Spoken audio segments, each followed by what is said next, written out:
good morning, everyone, and thank you for joining us for October's edition of Health Bytes with Region 3. We are so very pleased to welcome this month's speakers, Peter Johnson, Prasanna, Vaduvathiriyan, and Perry Weidling. Peter Johnson serves as the head of research and learning at the University of Kansas Medical Center in Kansas City, Kansas. His work encompasses outreach and integration oversight of the Research and Learning Department's resources and services with KUMC students, staff, and faculty instruction, as well as research support. Also, he is the supervisor of the Research and Learning Librarians who support research and instruction within KUMC's School of Medicine, Nursing, and Health Professions. Prasanna Vaduvathiriyan is a research and learning librarian at the University of Kansas Medical Center, who liaises with the School of Health Professions, serving students, graduate students, faculty, and staff. Perry Weidling serves as a research and learning librarian at the University of Kansas Medical Center. Her work supports the School of Medicine programs, serving medical students, residents, graduate students, faculty, and staff. In today's Health Bytes, our speakers will give a presentation on applying AI risks and benefits in health science education. Thank you so much for being our guest speakers this morning, and I will turn everything over to you.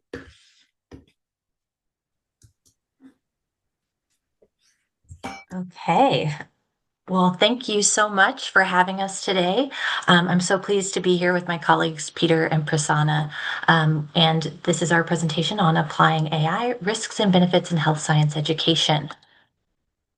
To start with, our learning objectives for today are to examine artificial intelligence and AI literacy and its applications in health education, to identify present applications of artificial intelligence and its advantages within healthcare and medical education environments, and comprehend ethical concerns, trends, and risk mitigations of strategies associated with AI deployment. So, what a topic. Here we go. We're going to start with some foundational knowledge because before we dive into applications of AI, it's important for all of us to have some foundational knowledge on the topic. And we're all coming from different places, levels of understanding and comfort. So we'll start by going over some important information and definitions. I will note that this could be a whole presentation unto itself. So for today's purposes, apologies to any very advanced AI folks listening to anything I may inadvertently oversimplify, but just to get us started from the same page. A few definitions. To start with, artificial intelligence. I think we've all heard this a lot lately. It's getting thrown around. AI, a lot for marketing, new features, marketing buzzword. But when we are talking about artificial intelligence today, what we mean is this field of study that looks at computer systems designed to perform tasks typically associated with human intelligence. This is not a new term. It was first coined back in 1956 by a group at the Dartmouth Summer Research Project. Then within the field of artificial intelligence, machine learning is a subfield. And machine learning focuses on the development of systems capable of learning from data to perform a task without being explicitly programmed to perform that task. I will note here that when we say learning, we mean the process of optimizing the model parameters through computational techniques, and this improves the model's behavior for the training task. AI researchers have used anthropomorphic language like learn, understand, and think for many decades, and it's important to clarify that the tools that we're talking about are built on statistical models that can't actually learn, understand, or think. I think we all know this, but it's important. Language is important to help us all understand what this technology can actually do and distinguish that functionality from science fiction AI that we see in movies and TV shows. If we anthropomorphize these tools, we can start to think of them as having authority or judgment, when the truth is that this is still technology making predictions. There's actually a term for this tendency to project human traits called the ELIZA effect, when someone falsely attributes human-level intelligence, understanding, and emotions to an AI system. But Most of what we're going to be talking about today is generative AI, which, as the name suggests, means that it can generate or create new content. Language, images, code, music. These outputs are based on patterns learned from extensive training data sets. And large language models, or LLMs, are a type of generative AI. ChatGPT is an LLM. LLMs are generative AI models that work specifically with written language. The models are trained on massive bodies of text that have been taken largely from the internet, and examples include GPT-3, GPT-4 by OpenAI, Claude by Anthropic, and Microsoft Copilot, just to name a few. But now that we have an overview of these big terms, let's talk about how this actually works and what is actually happening when we use these. We'll use ChatGPT as an example because I think most of us are familiar with this tool, or maybe we've started to experiment with generative AI using this. But before we use or even touch ChatGPT, it has been trained on a huge data sets sourced largely from publicly available information, although there are ongoing discussions about the legality of copyright protected content and training data. The data set enables the LLM to learn, air quotes here, common patterns of word organization using advanced machine learning and natural language processing techniques. So the generative AI uses the relationship between data points in these large data sets to work on pattern recognition and practice predicting a probable outcome. And I have a very simplistic example of this on the screen here. You can note whiskers, cute little nose, cute eyes, cat as a prediction. So when we go to use ChatGPT and we enter a prompt into the interface, the AI model will take the prompt that we give it and break down each piece into smaller and smaller pieces called tokens to understand the meaning and context of the input. You could think of this as similar to how we break down sentences with words or characters. These tokens can represent a character, a word, or phrase depending on the model. But these are the smallest unit that text data can be broken down for an AI model to process. So on the screen here, I have an OpenAI tokenizer screen pulled up, and I've entered a prompt. I'll just read part of it. This is an example of how tokens work. And you can see that this is an example. Each word is highlighted in different colors to represent how the tokens would break this down. But again, these are the smallest units that text data can be broken down into for the AI model to process. Then based on its training and your prompt, ChatGPT predicts the most likely sequence of words to form a response. This is done through a series of probabilities, and it then outputs generated text, which appears a natural sounding response. And you can see here on the screen a very simplistic version of what that looks like on the slide. I made a peanut butter and blank sandwich with different words or tokens and the probability that each of these words would fill in the blank. Sometimes you hear that generative AI is like autocomplete on steroids. It's all about the probability. And so this is a very simplistic version, but you can imagine this to scale with other prompts that we use. And once we have our response, we can provide additional prompting in a conversational way for this iterative refinement, where we can ask for clarification, refinement of the task, and this allows us to get increasingly relevant output. It's that continuous refinement, iterative prompt response. And so for an example here, I have prompted the chatbot, write a reminder email that students need to meet with me before their assignment is due next Wednesday. And it comes back with a perfectly fine email response. And then I decided to prompt it further to make the email more lighthearted and include a joke. And so then the response comes back with a little bit of a more lighthearted email response. There's some emojis present in the response. There is a joke here. Wouldn't say that it's a great joke, but it did include a joke. So I'm getting more of what I'm asking for by refining, through this prompt response.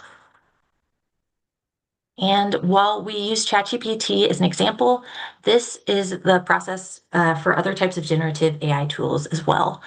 The illustration here shows different generative AI tools broken out by type. There are tools that can generate code, images, video, text, research, slides, and much more. I will note that this is an overview from 2023, and some of these tools have changed names, the products have changed, or the company no longer exists. And this is a good example of tool stability or instability. And it also illustrates why it's difficult to provide guidance with so many changes across the landscape happening all the time. And now that we've discussed some AI basics, what's going on in the background when we use these tools, I'd like you to consider the question, can I trust the output that I'm getting from generative AI? We've probably all heard stories about AI hallucinations where AI presents something that is false as the truth. It can be very convincing language or look very nice, but it's citing something that is made up or wrong. And this is where AI literacy comes in.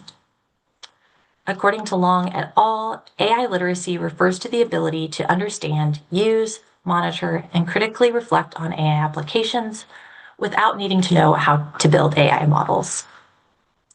It's important to remember that tools like ChatGPT and other generative AI systems are not databases. They're not search engines or information sources. They are simply outputting something that is statistically probable. As users, we bear the responsibility of deciding how, when, and where to use these tools, when not to use them, and how to interpret and act on their outputs. This requires a foundational understanding of AI, practical skills to use these technologies, and the critical thinking needed to assess their appropriateness in different contexts. AI literacy is vital, not only for our own work, but also for those involved in medical and health education. Faculty and staff need AI literacy to enhance their teaching and research and to work with students who must develop these skills to be prepared for the evolving demands of the workforce. And to speak more on that, I'm going to hand it over to my colleague, Prasanna. Thank you, Perry. Let me share my screen on here. All righty, hope you all can see my screen, right? Okay, so AI is here, and we all are talking about it. Is ready to apply or already applying its various aspects, starting from machine learning or to a more deeper, sophisticated applications with neural networks, deep learning, and the various fields that we involve in our daily life, such as banking, retail, and manufacturing, quality control, etc., have already started using AI. But the discussions, along with both excitement and concern, has accelerated since 2000 and gained mainstream popularity beginning 2022, I think, with the release of large language models like OpenAI's ChatGPT into the 2022. In this section, I will be briefly exploring the current use of AI in healthcare and medical education. So AI in healthcare delivery, AI use in healthcare was long time ago, like Perry mentioned, and it is still evolving. The exploratory application of AI in healthcare started around 70s. It emerged as an expert system. That's what literature is telling, using a kind of rule-based logic to diagnose disease. Example, mycin to diagnose bacterial infection. In Stanford University, also had another system called Internist One to diagnose disease and based on a rule-based logic. One thing we want to keep in mind is that AI applied in healthcare differs from the AI used in other sectors. This is because when applied in healthcare, it has the direct impact in our health and life. That's why it is different. The use is different in healthcare. Healthcare AI deals with the because it deals with the highly personal data demanding higher reliability and stringent ethical concerns and the unique challenge of handling highly sensitive personal patient data, protecting privacy and patient safety. And most times it requires a sort of validation. whether we can use it or not in care. When applied, if the outcome is good or if the outcome is not good or negative, arise ethical concerns and accountability of application, which could even lead to complex legal and ethical concerns. So that said, literature indicates that the evolving I think we are not there yet, but it's still evolving in a greater speed, must be applied in complementing to human expertise, but not replacing it. With all these concerns, AI, we are using, the use is really increasing. Why is AI use increasing? AI in general and its various facets or applications and types are innovative. It enhances human capabilities. It can improve diagnostic accuracy and contribute to treatments and accelerate drug discovery. Um, and It can facilitate innovative applications. Data analysis uh, is the capability and insight, AI's capability and insight. The predictive ability and can improve patient outcome. The predictive analysis and the forecast trends as a kind of a need-driven data analysis will contribute to the decision-making process. Now, the automating and the repetitive task and time-consuming task can improve with AI algorithms. Is another feature that makes AI use increasing. The accuracy and precision with the AI applications can process vast amount of clinical data quickly and accurately, such as data analysis and decision making, especially in disease diagnosis. The high quality data that AI labels with powerful algorithms like deep neural network can extract super subtle patterns which human could possibly miss. We can personalize AI, the applications with the AI's faceted applications with the tailored treatments, prevention, and diagnosis for individuals. Rather generalizing in care, we can personalize it. That's another advantage. With this ability, such as analyzing, extracting, and data with the various types of AI, is remarkable. And most of all, the 24/7 availability is the big plus point of using AI. And this is why AI, some of the reasons that AI is increasing. Now, let me talk about the conceptualization.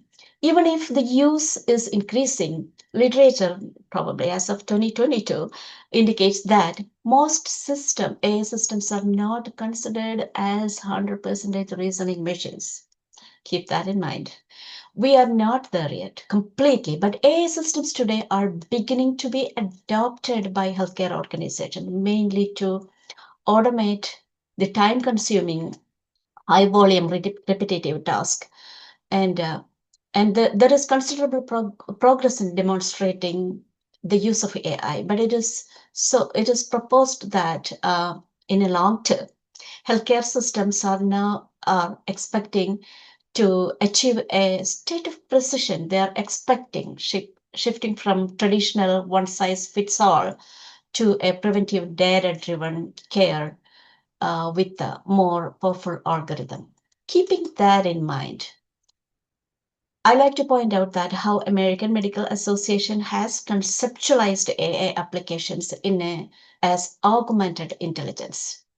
The AMA House of Delegates uses the term augmented intelligence, which is also AI, as a conceptualization of AI that focuses and emphasizes AI assistive role in human intelligence rather than replacing it. The CPT it's the current procedure terminologies of AMA.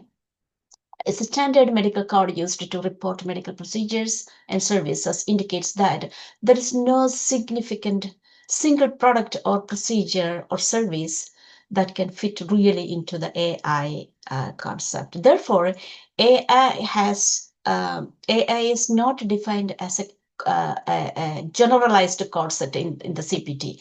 So they have provided guidance for classifying various augmented intelligence application in 3 levels. The first is assistive level, which has it detects. It's not even identifying like human. It detects detects the clinically relevant data without analyzing um, or uh, or generating conclusions. It requires physician or other qualified health professional to interpret the report. That is the main point. The second classification is augmentative classification, which analyzes and quantifies data to yield clinically meaningful output. Again, requires physician or other qualified health professional to interpret for interpretation and report. The third one is autonomous classification. In autonomous classification with AI automatically interpret, independently generate clinically meaningful conclusions without concurrent physician or qualified health profession involvement. Those are the 3 classifications of AI that AMA. It was very interesting for me to go through that CPT appendix, how they are classifying it. So if you have time, whenever you get the time, it's worth to take a look in that. It's very interesting. Now, let me talk about the top applications in healthcare. As we know that AI can facilitate human work, and it is ready to support healthcare personnel with a variety of tasks. One of the most beneficial applications of AI is the administrative task and workflows. AI can reduce manual workflow by providing clinical notes and patient-provider conversation, reducing manual workload and the repetitive task in billing, claims, and patient intake, making the process more efficient.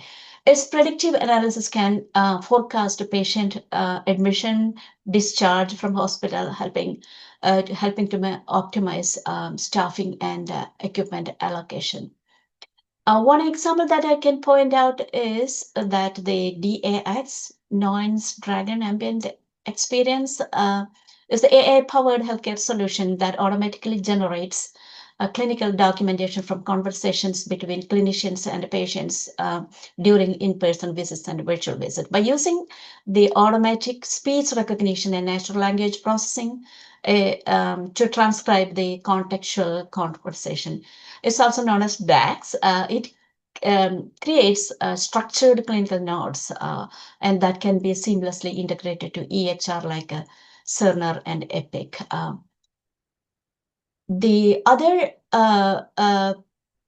top application is in the clinical decision-making systems, integration of AI technologies. So one of the most impactful application AI-driven clinical decision-making system is providing the diagnostic support. You all know that AI algorithm, particularly the deep learning models, have shown remarkable capabilities in analyzing medical images such as X-rays, MRIs, and histopathology slides for diagnosis, and thereby assisting clinicians making accurate diagnosis. A couple of examples are IDX-DR, which is kind of a AI-based diagnosis system. I think it's a AHIP-D approved. I might be wrong, but pardon me if I'm wrong. It's a diabetic retinopathy diagnosis in adults. And then the breast cancer mammography, Clarity Breast, and second read AI. Those are some of the examples for cancer diagnosis. And I also know that Stanford University has an AI system for skin cancer diagnosis. Those are a couple of examples. AI has also potential to analyze individual person's unique genetics, biomarkers, and phenotype characteristics, which is the precision medicine basics. Recent literature indicates that AI can leverage sophisticated computation and inferences to make predictions to ease the precision medicine field.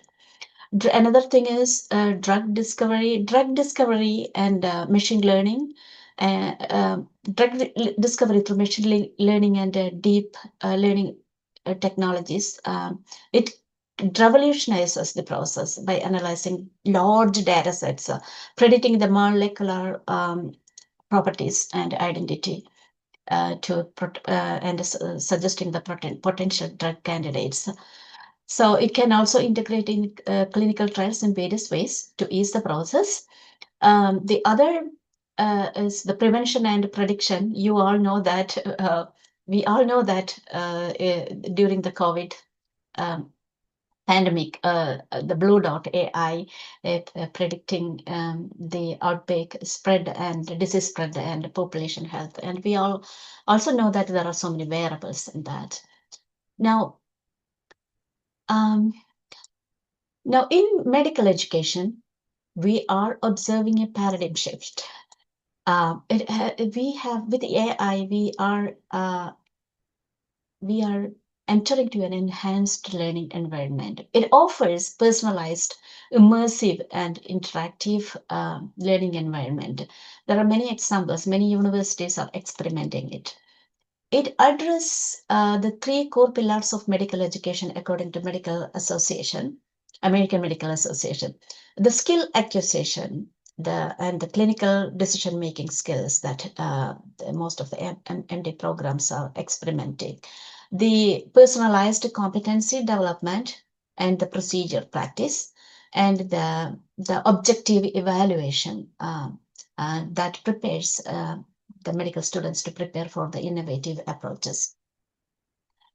Now, it's on the way. So the most important thing that areas that the medical education and curriculum they use is for test preparation, residency applications, processing large data, and the automated scoring, and building clinical skills with the AI simulated patients is the best example. It's I think it's already here, but literature is indicating that it's on the way. And one caveat that we have to use is can only use with human in the loop. That's really important. With the simulated patients, AI simulated patients, there are areas that students can use as clinical visit, improve their communication skills, clinical reasoning skills, and these are all the how teaching with AI. Another trend is very important. Trend is teaching about AI. Many institution has already included in their curriculum the electives as AI in healthcare, and many introductory courses about AI, like Perry mentioned about the AI literacy. The incorporating AI in clinical practice and medical education is on the way. Many institutions are in the process of developing policies and guidelines, which is really important.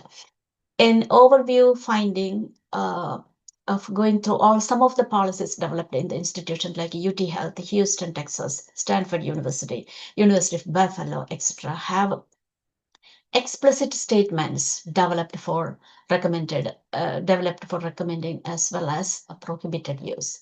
The most important prohibited use, the top 8 don'ts, is avoiding using AI that compromise patient privacy, safety, and security.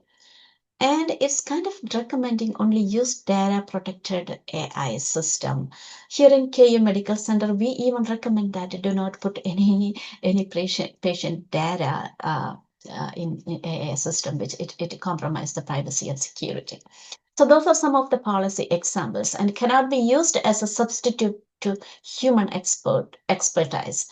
Like in patient interaction, clinical reasoning, and students' reflective thoughts, etc. We cannot use. That's some of the policies in a nutshell indicates. Now, the emerging policy trends are AI competence and AI literacy standards. So, like Perry mentioned, that both faculty and students need to have AI literacy. should be ethically and responsible use, highlight academic integrity, do not commit any plagiarism or other academic integrity compromise. And faculties has a definite obligation to state explicitly in their course book or in their curriculum to how they can use with transparency, fairness, and human oversight. And that's all in a nutshell. These are all the points that I delivered in this presentation is based on the recent literature, and I'm handing over to Peter. Okay, thank you.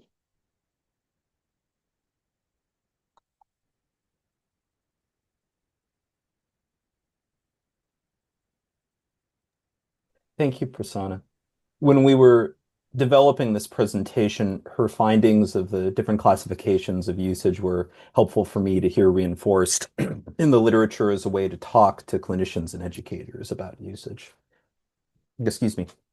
From the examples of AI usage within healthcare and health science education that Prasanna has discussed, we come now to ongoing AI usage concerns and potential mitigations of those concerns.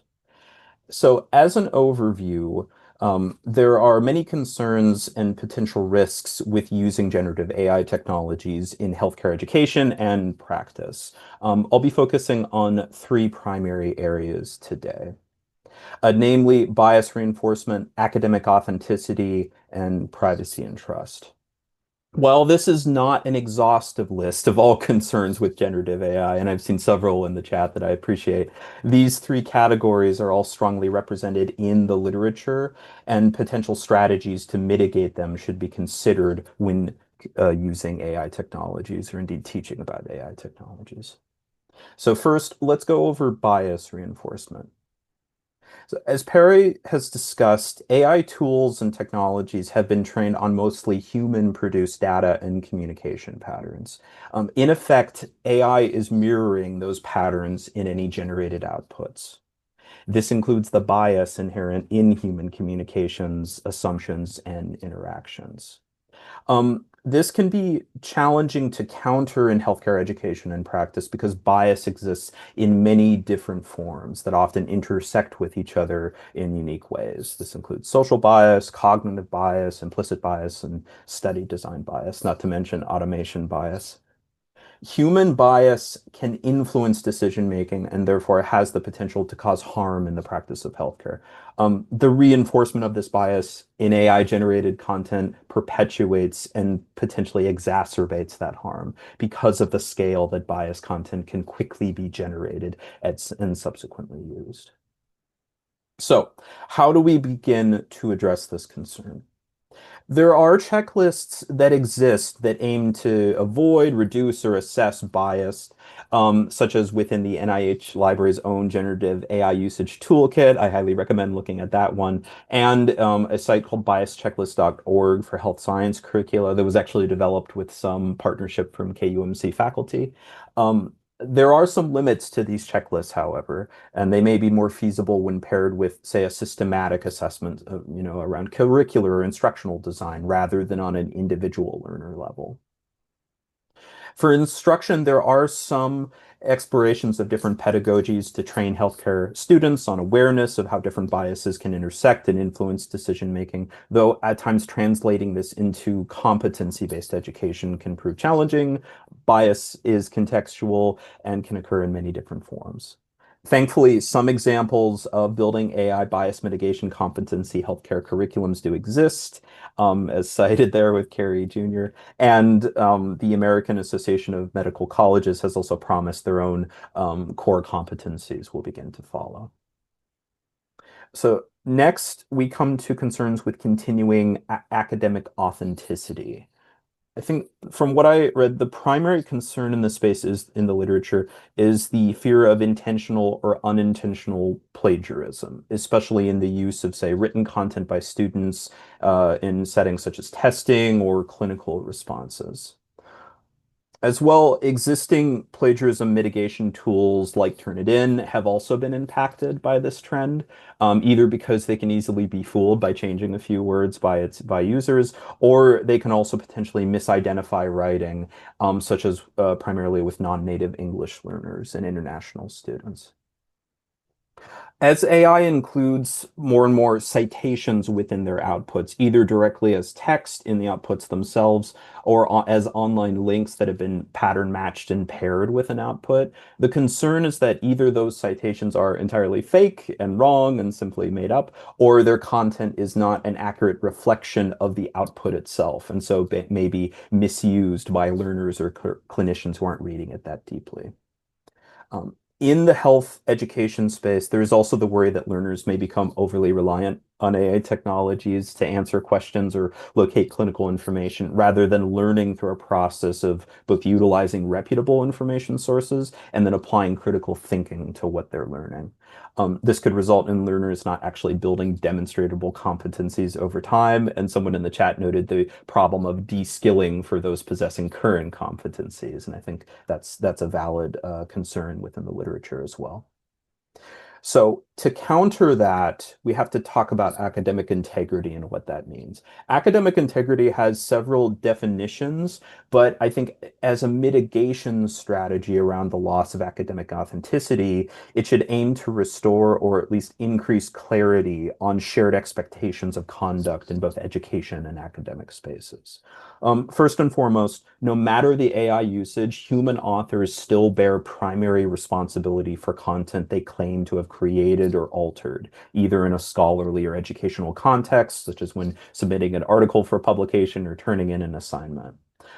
This includes creating significant derivations on AI-produced content in order to claim copyright on that content, as well as transparency with academic publishers and instructors on the context of AI usage in their work. Thankfully, there is a standard expectation for that already.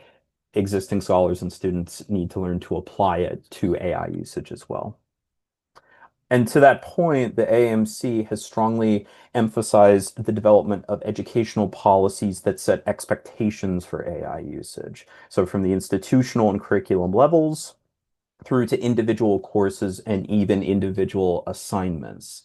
The setting of expectations includes the consideration of instructors in how they will use or not use AI in course design, such as intentionally deploying LLM chatbots and patient simulation scenarios, or critically comparing and assessing human written clinical summaries against, say, AI generated clinical summaries. The students look at both and maybe consider the bias inherent with those summaries depending on what they're discussing.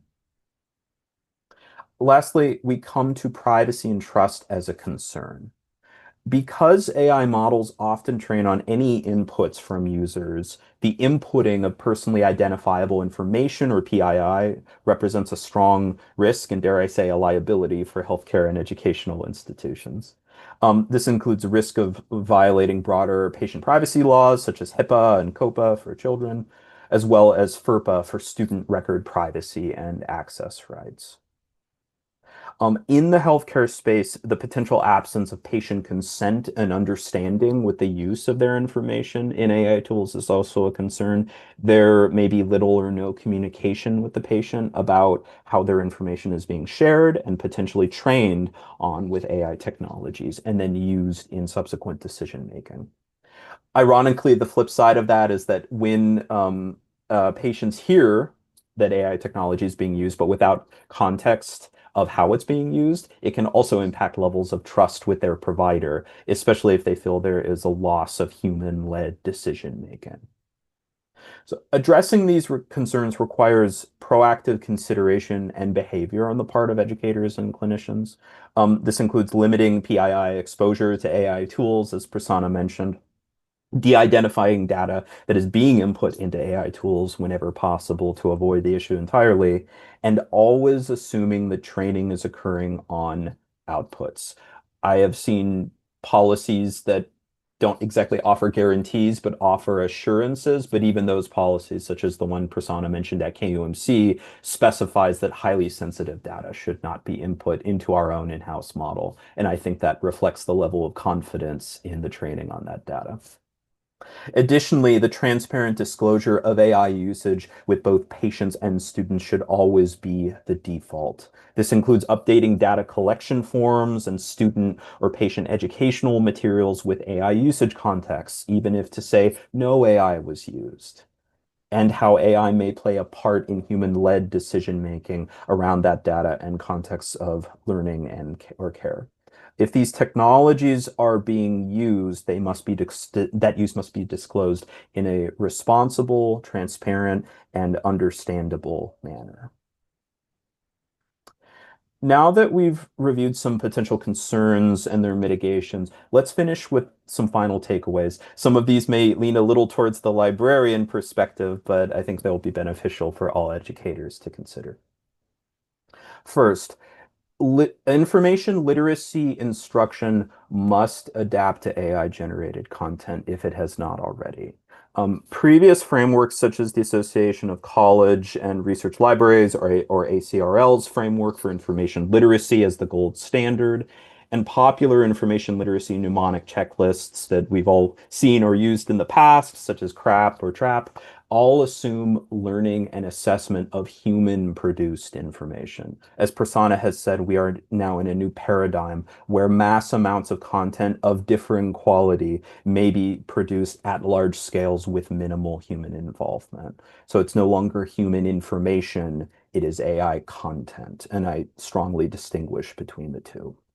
Information educators must consider alternative tools, therefore.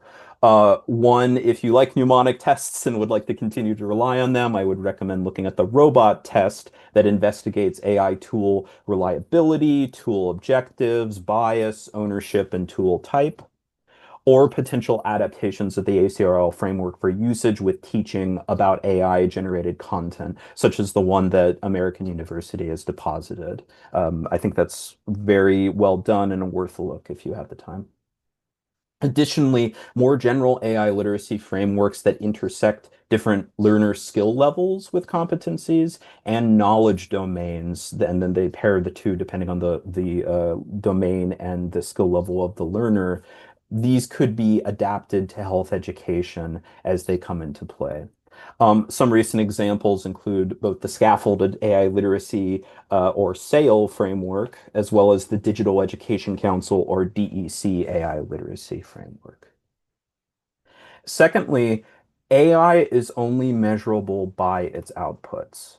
This calls to information that Perry included in foundational knowledge that inherently how generative AI technology has been trained disallows assessment of that training process. This effectively makes generative AI technologies a so-called indecipherable black box. These technologies use undocumented and potentially inaccessible training data that contains bias, as well as opaque training methods that are difficult, if not impossible, to validate. As well, there is the long noted issue around generated machine errors or confabulations, i.e. so-called hallucinations, although no consciousness that can hallucinate exists, are likely permanent elements of generated AI tools, as noted by many artificial intelligence scholars and even by AI tool vendors like OpenAI. They are a feature, not a bug.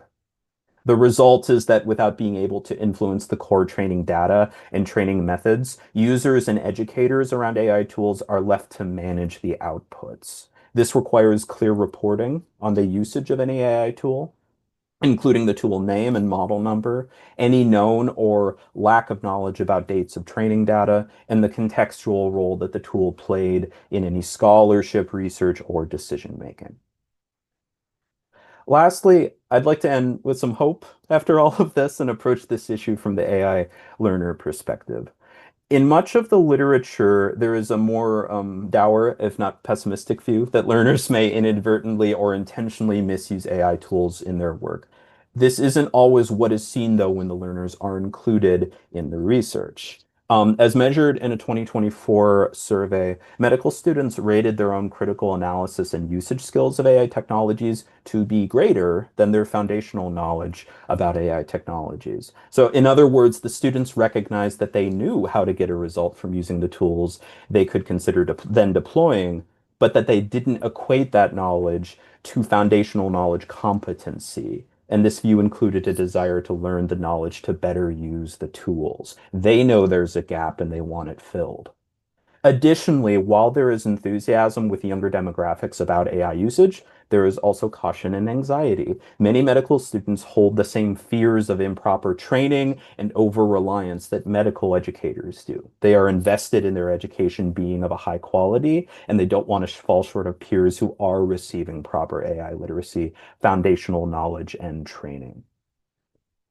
So, colleagues, this can mean that with the right amount of structure, information, and willingness to approach AI usage in education and healthcare as an opportunity rather than a disaster, all those who work in teaching students and supporting clinicians in these spaces, such as I think most of us in this meeting, we can partner with rather than oppose learners in responsibly and ethically using AI technologies to positively influence healthcare education and improve patient care.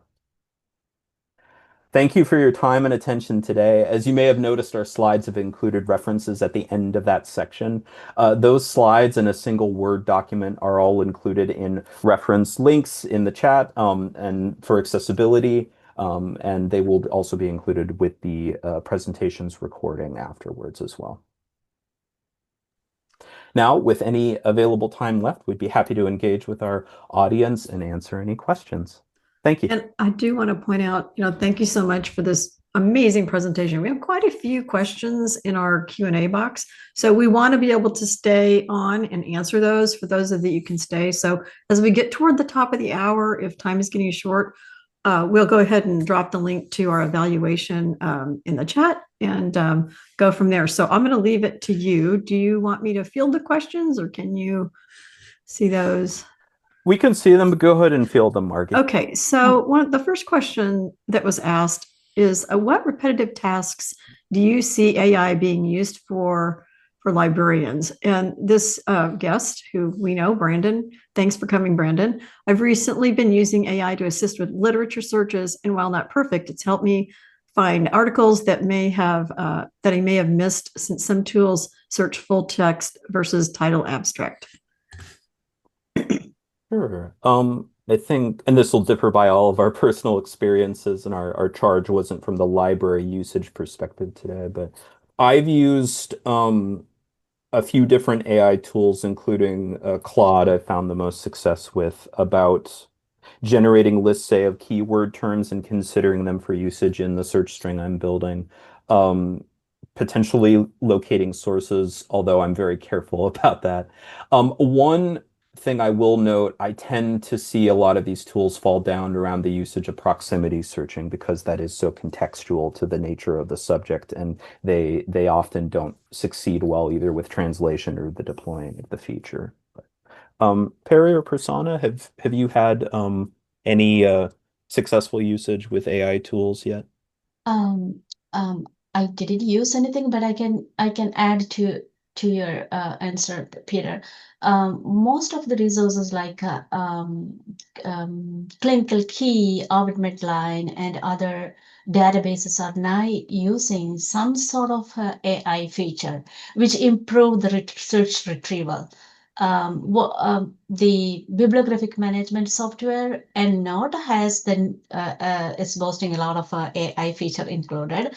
So it has a feature called we can get a summary of the PDFs using EndNote, the new EndNote, the EndNote 2025. So I was very suspicious about it, but when I used it, it looks okay for me, but I haven't used it in real life.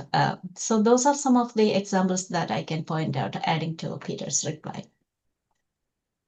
I would just add that most of what I've used it for at this point is when I'm brainstorming, like an instruction session like today, if I'm kind of thinking about how do I want to build something, that's where I've been using these kinds of tools the most. But again, still working on implementing or, deciding when and where it's most useful. Okay, thank you for that really great answer. So I'm going to kind of bundle these two questions together. So do you know of a hospital that utilizes Nuanced Dragon Ambient X IDXDR and Clarity Breast, etc.? And then also, what classifications would these AI applications fall under? Are they still requiring clinical review and input or fully automating? I think it's from my section. I personally don't know any hospital using it right now, but there are some literature indicating that these are some of the most popular system that we can integrate electronic health records in the system. So this is what my understanding, but in many literature it was mentioned that the DXR is complementing the electronic health records. If Peter and Perry have any other additions? So I guess part two of that, Prasanna, was what classification would these AI applications fall under? Do they require clinical review or input or fully automating? It's not fully automated. It's like I mentioned, it always need a human overseeing with all those information retrievals. So I don't think it is fully automated, but the ability to include the system in EHRs, and especially in the virtual patient assistance is great. That's what literature says. And it can come under the combination of large language models and deep learning. That's what my understanding when I went through the literature. Thank you so much. So here's a question, probably for all of you. Do you think patient-facing AI technologies like AI scribes should be officially tested and regulated similar to drugs and diagnostic tools? Well, that's a hard question. I agree. Yeah. Caution of speaking to our domain expertise. Yeah. So I think it's a good idea, potentially to consider. I know we've heard from physicians who I think they've called it like Netflix and note or something along that lines. They go home late at night after meeting with patients and transcribe all their notes. And I think there is the desire of potential for time saving from that. But calling back to the risk mitigations, I'm curious about how they verify that those notes are accurate. When they verify those notes are accurate, because memory is it can be manipulated very easily, as we've seen. Yes, there are some concerns I'd have. Okay, next question. Can you talk about AI and the de-skilling? A study published in the Lancet Gastroenterology and Hepatology found that just after 3 months of using AI tools designed to help spot precancerous growths during colonoscopies, doctors were significantly worse at finding the growths on their own. Yeah, that study has spread far and wide. In the physician space, I can guarantee. I think that any usage is contextual, and that a lot of it is about the attitude that we bring towards AI, that this is not a panacea. It's not press button and get better result. It takes a considered and responsible application. And that includes the consideration of one's own skills and experience, I think. But there is a known concern out there about the de-skilling or potentially the unskilling from the student side too. Yeah, I just think that's a kind of a hard question. I mean, clinically, I would think, yeah, physicians would take care. So the next question, with the context of the recent trends of some states using data to track and prosecute people who access reproductive care, what kind of work is being done to build extra safeguards around healthcare information that is gathered by AI? And you may not know the answer, but I don't offhand. I think within the United States, legislation, is it at the federal or the state level? There is no new privacy law at the federal level. And I think sometimes this does come down to the state level and the engagement or regulation of technologies in those boundaries. Europe and GDPR is a big factor, and the EU has been more aggressive on AI related legislation. To what degree the United States as an industry is forced to follow that, it probably, I would guess, comes down more to the jurisdictions that we all live in, federal or state. All right. We're getting toward the top of the hour, so it may be that we need to, to send you some of these questions or have them answer, have them email you to get the answers, but we'll do our best. So at KUMC, are librarians involved in the AI policy discussions across the organization, or do you get pushback from IT and informatics on your AI concerns? I think of the three of us, I've been the most involved, although both Perry and I sit on a AI curriculum committee within the School of Medicine. There are different steering committees at various levels at both KUMC and KU, of which we are to some degree policy-wise a satellite of. There's the steering committee at the university level. I am an ex officio guest in that and have presented in that before. And then generally within some learning spaces for faculty, we try to be present when we're invited and offer different perhaps perspectives on usage and adoption. Okay.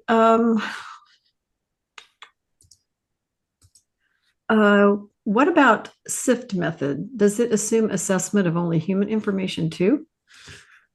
I've never heard of the SIFT method, and you'll have to link to it. So, I think, Peter, it is similar to the CRAP, CRAP and a TRAP thing. It's kind of a 4-step method that we can stop and investigate. We can stop before you go too deep into reading the web pages of the article, and maybe the IE might be standing for investigating the source, just like we have in the CRAP parameters, and find better coverage. And then I think it's the T might stands for additional information with following the links, like we search for the cited references and the follow the information. So the parameters of SIFT is a 4-step strategy, evaluating the online information, exactly like the TRAP and CRAP we using. Yeah. Okay. We have so many questions in the queue. I hate to end this. So my colleague Bailey has dropped in the chat the link to the evaluation and how to claim MLICE. So if you all are willing to continue, we'll just keep answering these questions. The next one, how do you think librarians can best implement AI tools into information literacy retrieval education? I can start. I will not. There's a lot, I think, of ways that we can do this.